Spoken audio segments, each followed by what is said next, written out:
Salam dalam kasih Kristus, berjumpa kembali pada renungan firman Tuhan. Bacaan kita kali ini diambil dari 2 Tawarik pasal 27 ayat yang kedua. Demikian firman Tuhan. Ia melakukan apa yang benar di mata Tuhan, tepat seperti yang dilakukan Uzia ayahnya. Hanya ia tidak memasuki bait Tuhan, tetapi rakyat masih saja melakukan hal yang merusak. Perikop ini berbicara tentang Raja Yotam. Ia melakukan hal-hal yang menyenangkan Tuhan, tetapi seiring dengan itu hidupnya pun tidak memasuki bait Allah. Artinya ia tidak memiliki ikatan hubungan dengan Tuhan. Nah, melalui kisah ini kita bisa melihat bahwa Tuhan tetap menepati janjinya. Seperti Raja Yotam yang hidup menyenangkan hati Tuhan, maka Tuhan menolong Raja Yotam, kepemerintahannya dikuatkan, dikokohkan, diteguhkan, sehingga Raja Yotam mengalami hidup pertolongan Tuhan. Tetapi ketika seiring dengan itu juga Raja Yotam tidak memiliki ikatan dengan Tuhan, tidak memasuki ibadah kepada Tuhan, maka kepemerintahan Raja Yotam tidak berlangsung lama. Dan yang sangat menyedihkan adalah Raja Yotam mewariskan kepada anaknya Raja Ahaz, yaitu sebuah kehidupan yang tidak mengenal memasuki bait Allah. Keturunannya tidak mengenal bagaimana beribadah kepada Tuhan, bagaimana membangun hubungan dengan Tuhan, bagaimana memiliki ikatan dengan Tuhan. Nah, hal seperti inilah yang kita hadapi di zaman pandemi. Tantangan di era pandemi ini membuat kita memilih ibadah online adalah yang terbaik. Karena virus COVID-19 itu menular dari manusia ke manusia, sehingga kita dipaksa untuk tidak mengikuti perkumpulan orang banyak. Namun supaya tidak kehilangan peribadatan, maka yang terbaik adalah ibadah online. Dan sekarang bersyukur kita bisa tatap muka. Tetapi kita tetap merasa bahwa tatap muka masih banyak batasan-batasan. Kursi dibatasi, menyanyi tidak bisa leluasa karena pakai masker.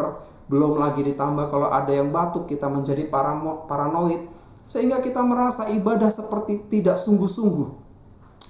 Nah, perasaan seperti ini membuat kita, umat Tuhan di zaman ini, menyepelekan beribadah kepada Tuhan. Dengan alasan apapun, sikap sepele ini, walaupun kita merasa lebih baik saya melanjutkan hidup saya jalan lurus saja di hadapan Tuhan, gitu ya. Pasti itu sudah menunjukkan iman saya, sudah menunjukkan sikap saya menyenangkan hati Tuhan. Betul, iya. Tetapi kita kehilangan ikatan kepada Tuhan jikalau kita mulai menyepelekan ibadah kepada Tuhan. Nah, Bapak Ibu Saudara-saudara yang kasih Tuhan, memasuki rumah Tuhan bukanlah mengenai kita hadir di rumah Tuhan, tetapi mengenai saya membangun ikatan dengan Tuhan, bahwa mengalami persekutuan ilahi di dalam kekudusannya adalah pengalaman yang saya perlu alami ketika memasuki di dalam rumah Tuhan. Nah, disitulah kerinduan Tuhan supaya kita masuk ke bait Allah. Dan kalau kita mengalami persekutuan ilahi dengan Tuhan, kita mengalami ibadah yang berkualitas. Nah, masuk ke bait Allah adalah peribadatan kita kepada Tuhan dengan berkualitas. Disitulah yang Tuhan inginkan. Hal itu menyangkut sikap kita yang terbuka untuk masuk pada hadirat Tuhan. Ketika kita beribadah melalui pujian, ada doa, mendengarkan firman Tuhan.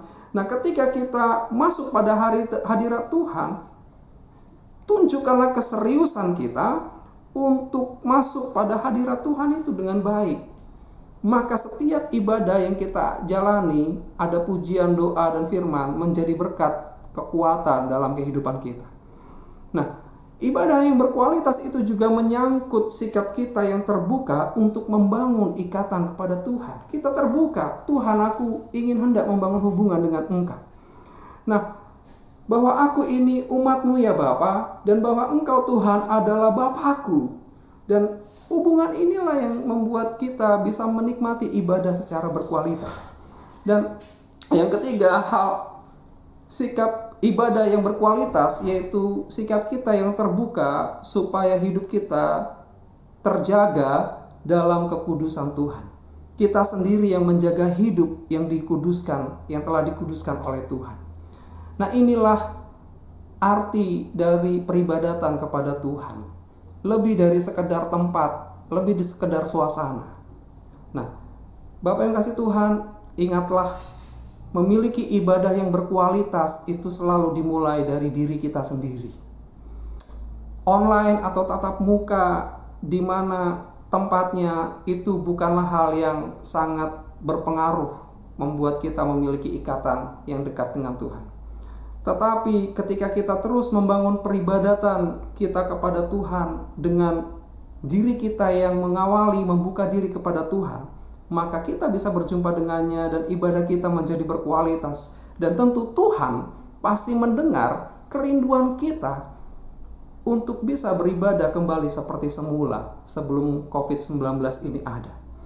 Nah, karena itu Bapak Ibu Saudara-saudara yang kasih Tuhan, jika kita terus perjuangkan ibadah yang berkualitas kepada Tuhan, maka hidup kita di mata Tuhan bukan saja sekedar orang yang berperilaku baik atau yang menyenangkan hati Tuhan, tetapi hidup kita dikenal oleh Tuhan sebagai anak-anaknya. Dan hidup kita dikenal oleh Tuhan sebagai pribadi yang disukai. Kenapa?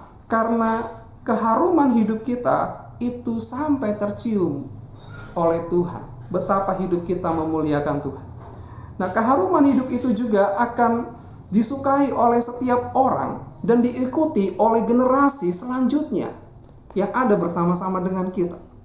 Nah, Bapak Ibu Saudara yang kasih Tuhan, kenapa hal ini bisa terjadi? Karena generasi selanjutnya merasa terberkati melihat keberadaan kita ada dalam hidup mereka, sehingga keharuman yang mereka rasakan melalui kehidupan kita yang memiliki ibadat yang berkualitas menjadikan mereka mengikuti beribadah kepada Tuhan dengan berkualitas juga. Nah, kita mewariskan kepada generasi selanjutnya, generasi penerus, sikap kesungguhan beribadah kepada Tuhan. Bapak Ibu Saudara yang kasih Tuhan, biarlah semangat ini yang terus kita kobarkan.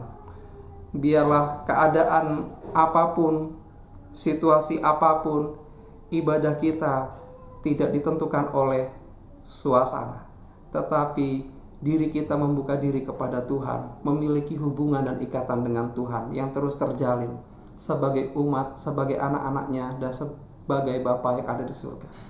Nah, pasti hidup kita dikuatkan, dikokohkan Tuhan. Dan generasi muda selanjutnya pun mengalami kehidupan yang sama, dikuatkan dan dikokohkan Tuhan, dan menjadi orang-orang yang berhasil. Selamat menikmati hidup yang menyenangkan hati Tuhan dan juga memiliki ikatan yang dekat dengan Tuhan dalam ibadah kita. Tuhan Yesus memberkati. Amin.